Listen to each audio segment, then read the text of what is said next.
and Milldale has had, which is a big housing development, 1,100 homes or roughly, has had draft approvals released for that. So that's, probably days, maybe a couple of weeks away from approval as well. And then the following projects are likely to receive decisions before Christmas.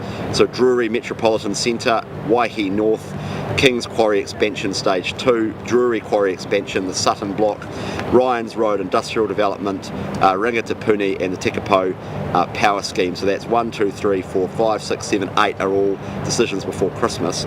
And then we have a whole range in Q1 next year.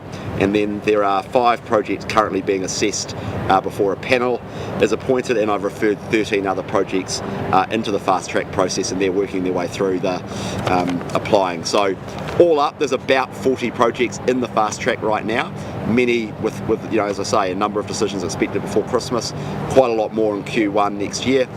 And then there'll be, my expectation is quite a lot more in Q2 next year as well. So it's going pretty well, notwithstanding some of the public commentary to the contrary, it's actually going pretty well. When are you amending the Act, and how quickly will that happen? Soon. So we're expecting to introduce legislation to Parliament in November. We want to get that through as quickly as possible. There are a few remedial kind of process-based tweaks we want to make to the Act to just speed it up a bit more. I mean, this was done in 55, 56 days, but there is quite a lot of paperwork at the front end about referral, substantive, going out to people for commentary. There's a whole lot of stuff that we think could be sped up a bit. We've actually talked to the panel conveners about that, and they've made a whole lot of suggestions to speed it up and just streamline it even further. And then obviously the other thing that will happen in that amendment legislation is the supermarket competition element. So that's been previously announced by Minister Willis, that we're adding supermarket competition in to make it easier to get new entrants into supermarkets. And we also need to fix the Port of Tauranga issue, which it's not worth probably going into, but has been immensely frustrating for the government. So we will fix that issue as part of that as well. Well, how far, do you think maybe your fast track was a little bit too fast if you're having to fix this? No, it's a complex regulatory regime, and the other thing about it is it's fast track but also one-stop shop. So it's RMA, heritage, wildlife, archaeology, all the different things you need. It depends on the project, but all the things you need to actually get stuff done, it's all into the one process. So that essentially has to port across all of those different statutory and regulatory regimes into the one act, and then there's a whole lot of process around that as well. So, we moved very quickly in our first year to get it in place. It's not obviously perfect, but you don't always get every piece of legislation right. So we're just making a few tweaks to it, and obviously doing that supermarket stuff as well. But as this demonstrates, it's working pretty well. The Act works. It's just to make it even better. And I actually think that's a really good sign of a government that listens, because actually if we've got it implemented and we've actually got some experience with it already and we can make some tweaks and some improvements, we should do that, and we shouldn't muck around waiting for other times to do it. We should do it immediately. Right, any other questions? Sorry. How did you feel digging your own hole? Well, I love getting in the diggers. I have huge admiration for the folk that are using our cranes, our diggers, our graders up and down this country. I love getting into it in field days. For my father's 70th birthday, I went to dig this in Invercargill, and my 2 brothers and I and Dad, and we got to play with big Tonka toys down there. So any opportunity to get into a cab, and just I have huge admiration for the folk that it's a very skilled job to be able to drive those and use them really effectively. So, but there's 300 metres that's got to be done. So they're going to start that this afternoon, which will be great. Prime Minister, are you worried that the flat housing market will continue to drag down confidence and delay economic growth? No, look, I think, as I've said before, we've come through the biggest recession in 35 years. We've got the longest hangover from COVID of many developed Western countries, and we've got some challenging global trading environments. But in spite of all of that, we've got a 2-speed recovery up and running. You would have seen farmer confidence at an all-time high in the last decade. You've seen record years for our primary industry sectors. You've seen really good growth in the South Island, rural communities and Hawke's Bay. But I acknowledge here in Auckland it's been more challenging because it's been more knocked around by construction, which goes up and down on the basis of interest rates, and also through manufacturing. And so when you look at $7 billion worth of infrastructure projects kicking off with shovels in the ground like this before Christmas, that's fantastic for Auckland. When I think about a $70 million major events fund, that's a lot of that will be spent here in Auckland, attracting major events to the city, that's fantastic. And when I think about 40% of New Zealanders that are yet to refinance and refix their mortgages within the next 6 months, I'm very optimistic about about the future growth for New Zealand. And as you've seen, economists still suggest that we're going to grow faster than Australia in the next 2 years. We've got 240,000 new jobs coming in the next 4. So yeah, I appreciate tough times, but you don't go clean up 6 years of economic chaos and vandalism like the last lot did within an 18-month period, but we're making great progress. Prime Minister, the Electoral Commission told Parliament that changes to early voting won't speed up their counting after the election. Doesn't this completely undermine your argument? No, well, we expect them to speed up the voting. Pretty simple. You don't just move it back 2 weeks and then say we're going to stick with the same deadline. We're living in 2025, and I just suggest that vote can be counted a hell of a lot faster than what we've experienced in New Zealand. Go look at other Western economies around the world and how fast they count their vote. We must be the slowest folk on the planet, I would suggest to you. So my expectation is they'll go back and look at their processes, and they'll do everything they can to move heaven and earth to count the vote in New Zealand very, very quickly, so that we have a functioning democracy that we should be very proud of, that we count votes appropriately, quickly, fast, and get a result through to the New Zealand people quickly. So you don't think Paul Goldsmith has just got bad advice there? No, well, I'm just saying to you, we've done the right thing, because we are, we're saying, look, if the Australians are twice as long as us now to get registered, it takes, I think that they're 2 times out from where we are sitting at 12 or 14 days. New Zealanders can do that. They can get registered to vote. Democracy is important. You shouldn't just take it for granted. You should value it. People go get registered in advance of an election, and then I expect the Electoral Commission to count the votes fast. Prime Minister, on the campaign trail, National promised not to forget blood cancer patients.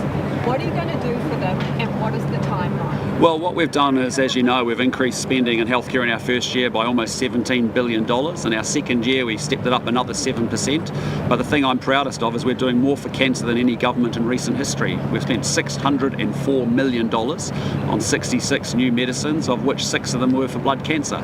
So there's always more to do. Myeloma, Prime Minister, of the new medications. Well, I'm just saying to you, there's 66 new medicines dealing with cancer, a $605 million investment, 6 in blood cancer. I'm sure there's more that we can and will do. And importantly, we've made cancer and getting a cancer treatment plan within 31 days of getting diagnosed one of the 5 big targets in healthcare. So, we're putting focus on cancer. I appreciate there's a lot more for us to do on blood and bowel and all sorts of different cancers. But from where we've come from, when Pharmac wasn't funded, we've funded that. We've put $604 million in to deal with cancer drugs and to make some big progress in that space. And we've got it as a target. I'm proud of the progress we're making. Prime Minister, Blood and Leukemia New Zealand says those 6 drugs only are applicable to less than 1% of people suffering blood cancers in New Zealand. Not a single drug on that list is for myeloma. You made a commitment.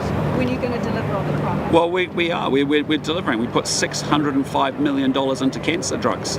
We've got 66 new cancer medicines, or medicines that we didn't have before we made that investment. We've got 6 blood cancer drugs, as I said, as part of that. I appreciate there's more that we can be doing. And Pharmac and the Ministry of Health and Health New Zealand will continue to work as they can do more. New Zealand spends 4% of GDP on medications compared to other OECD countries that spend around 1.4%. So when will you do better for blood cancer patients that you made a commitment to? Well, I'm very proud that this is a government doing more for health and spending more on health than any previous administration in this country. $1 in $5 of government spending. Sorry, do you want me to answer the question, Lisa? You promised not to forget blood cancer and we haven't. Specific to them. Yeah, we haven't. Going to deliver? So we haven't. We've added 6 new blood cancer drugs into the 66 new medicines at the $605 million investment in medicines is enabled and cancer is enabled. There's more for us to do, and we'll continue to work through that. When will you deliver more? Well, those are decisions for health and Pharmac, and they'll continue to do that job. But I think we should be very proud, as I talk to cancer victims up and down this country who have actually been really helped and had pain and suffering and life extended because of the commitment that this government made, that the previous government didn't make, around $605 million worth of cancer drug spending, 66 new medicines, 6 of them blood cancers. Pharmac can only make a decision if they have the money. DARA, a drug that is essential for patients with myeloma, is not being funded at the moment. It's on the priority drug list. Pharmac says it would fund it if it has the money. The money is your department, Prime Minister. Are you going to give them more money so they can... Well, Lisa, fund I think their you know drugs? how Pharmac operates, and I think we are very proud of the money that has been going into Pharmac, the acceleration of new drugs that have come into New Zealand in 18 months that previously weren't there. And so I think we should celebrate the fact that we are making progress. I fully agree, there's always more for us to do, but part of how we can afford more Pharmac drugs and more medicines and even more spending on public services is growing an economy. And that's why we're here today, because actually when we can create $6.6 billion worth of growth for the New Zealand economy through these wharf extensions, that gives us the cash, which then means that we can afford even more drugs, more public services, health, education, So, everything. Minister, is that your message to Tāwhai Reti, who is currently running a Give a Little page, so that he can go to Australia and get a drug that is not funded here in New Zealand? Or Jeff Towson, who also spoke to Checkpoint, he has spent every last cent he has on a drug that is not funded here. On the campaign trail, you said New Zealanders should be able to get treatment here in New Zealand. These people are leaving to get a drug that is funded in Australia. They can pay $35 a dose versus $10,000 in New Zealand. Speak to them directly, Prime Minister. Have you delivered on your promise? Is this what they can expect? We've delivered $605 million on cancer drugs and step change the cancer drugs that are available to New Zealanders across a broad range of cancers. 6 of those 66 new medicines are on blood cancer. There is more always for us to do. There are always cases being made for specific drugs. Pharmac now is much more customer centric, more patient centric, listening in a much better way, and it's a much more efficient, more effective organisation that's better funded, and they will make those decisions and work their way through that in due course. Okay. Thank you very much. Oh, sorry about you. Go. Sorry, Lisa. We're going to move on. Thanks so much. One more. When you said you would not forget blood cancer patients, Prime Minister, what did you think you were committing to? Because they thought you were committing to drugs that they desperately needed. What did So, Lisa, I just say to you, go talk to the people that are now getting Keytruda funded through this government and through Pharmac, and the life-changing differences that that's made to many people up and down this country. I appreciate there'll be classes and categories of people that are still suffering and that will still love a range of medicines on a range of health issues across New Zealand. That's why we're working incredibly hard to grow our economy, so we've even got more funding, more money going in. But I'm proud of the $33 billion that we've invested in healthcare. I'm proud of the $604 million that we put into cancer drugs. I'm proud of funding the fiscal cliff that was existing in Pharmac funding in general, that this government has invested in and done well. There's more to do, get it, but we should be proud of the progress we've made already. So thank you very much. Right, sorry, Just on the inquiry into Carl Bates, he used to tell us the registrar that he told them before filing his return. Did he do anything wrong? What do you make of it? Look, it's before standing orders, so I can't really comment, but I just say to you the advice that I've had and I understand is that Carl got advice from the registrar, and I understand he's followed all of those instructions. On superannuation, would National ever consider indexing that to inflation instead of wages? Look, our real focus is, every 10 years that New Zealanders, we go on, New Zealanders are living an extra year and a half. And that's why we've advocated very strongly to say we should lift the retirement age from 65 to 67. That is one of the single biggest things that we could do that would make the biggest difference. And if you look at Canada and you look at the UK and you look at Australia, they're operating at 67 now. Now, we don't have political agreement or alignment around that. Labor doesn't like it. The Greens, of course, don't like it. Te Pāti Māori don't like it. New Zealand First isn't supportive of that. But if you ask for one thing, when other Western economies like New Zealand are at 67 and we're at 65, that would help. The second thing is that, we're trying to make sure that we can lift the KiwiSaver contributions over time. And you've seen us already in a very short period of time, within 18 months, lift it from 3 to 4%.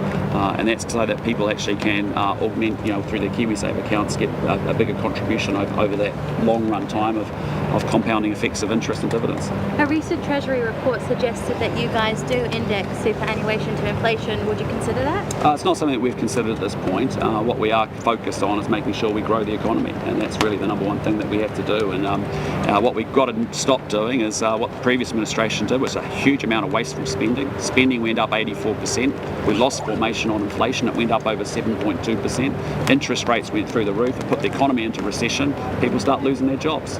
And so we're bringing back good economic management, understanding economic laws, and making sure that we get that sorted out for people. Okay, thanks team. Have a good day. All right, take care. Your party going into the next election, Mr. Luxon?